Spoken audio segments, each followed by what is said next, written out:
Hi everyone, welcome back Arini Gowda YouTube channel. ಎಲ್ಲ ಹೇಗಿದ್ದೀರಾ? I hope ಚೆನ್ನಾಗಿದ್ದೀರಾ ಅಂತ ಈ ವಿಡಿಯೋ ಶುರು ಮಾಡ್ತಾ ಇದ್ದೀನಿ. ಇವತ್ತು ನಾನು ಒಂದಲ್ಕ ಸೊಪ್ಪಿಂದ ಪಲ್ಯ ಹೇಗೆ ಮಾಡೋದು ಅಂತ ತೋರಿಸ್ತಾ ಇದ್ದೀನಿ.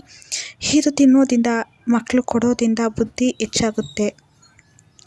ಇದನ್ನು ಪಲ್ಯಕ್ಕಿಂತ ಹೆಚ್ಚಾಗಿ ಮಕ್ಕಳಿಗೆ ಆ ಎಳೆ ಇದೆಯಲ್ಲ, ಒಂದಲ್ಗ ಸೊಪ್ಪು ಎಲೆನ ಚೆನ್ನಾಗಿ ಒಣಗಿಸಿ ಅದನ್ನು ಪುಡಿ ಮಾಡಿಬಿಟ್ಟು ಡೈಲಿ ಕಾಲು ಸ್ಪೂನ್ ಅಥವಾ ಅರ್ಧ ಸ್ಪೂನು ಹಾಲಲ್ಲಿ ಮಿಕ್ಸ್ ಮಾಡ್ಕೊಳ್ಳೋದ್ರಿಂದ ಮಕ್ಕಳಿಗೆ ಬುದ್ಧಿ ಹೆಚ್ಚಾಗುತ್ತೆ ಮತ್ತು ಮೆಮೊರಿ ಪವರ್ ಬರುತ್ತೆ ಅಂತ ಹೇಳ್ತಾರೆ. ಸೊ ಅದು ತುಂಬ ಕಹಿ ಇರೋದ್ರಿಂದ ಮಕ್ಕಳು ಹಾಲಲ್ಲಿ ಹಾಕೊಂಡು ಕುಡಿಯೋಲ್ಲ.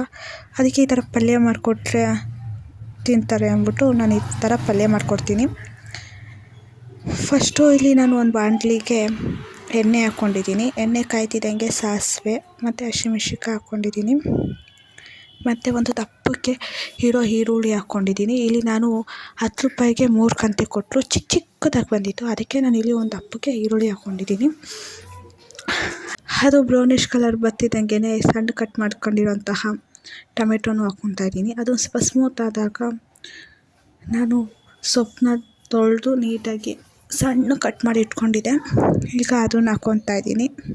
ಅದು ಹಾಕ್ಕೊಂಡು ಸ್ವಲ್ಪ ಹೊತ್ತು ಹುರ್ಕೋಬೇಕು.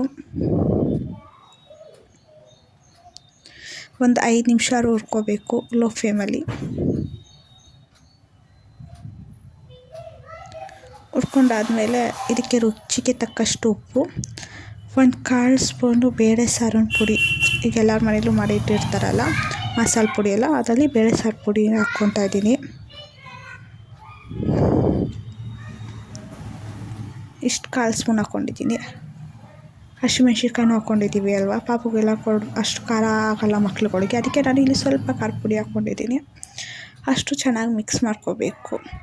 ಸೊಪ್ಪು ಸ್ವಲ್ಪ ಬೇಯಿತು ಅಂತ ಇದ್ದಂಗೆ ಇಲ್ಲಿ ನಾನು ಒಂದು ಲೋಟದಲ್ಲಿ 1/4 ಲೋಟ, ಚಿಕ್ಕ ಲೋಟದಲ್ಲಿ 1/4 ಲೋಟ ನೀರು ಹಾಕ್ಕೊಂಡಿದ್ದೀನಿ.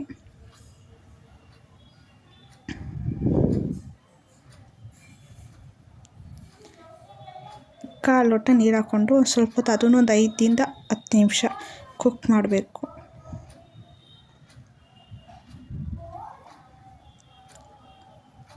ನೋಡಿ ಈ ಥರ ಬಂದಿದೆ, ತುಂಬ ಚೆನ್ನಾಗಿರುತ್ತೆ. ಒಮ್ಮೆ ಟ್ರೈ ಮಾಡಿ. ಇಷ್ಟ ಆದಲ್ಲಿ ಈ ವಿಡಿಯೋ ಪ್ಲೀಸ್ ಸಬ್ಸ್ಕ್ರೈಬ್ ಆಗಿ ಮತ್ತು ಲೈಕ್ ಕೊಡಿ, ಶೇರ್ ಮಾಡಿ. Thank you for watching. Bye.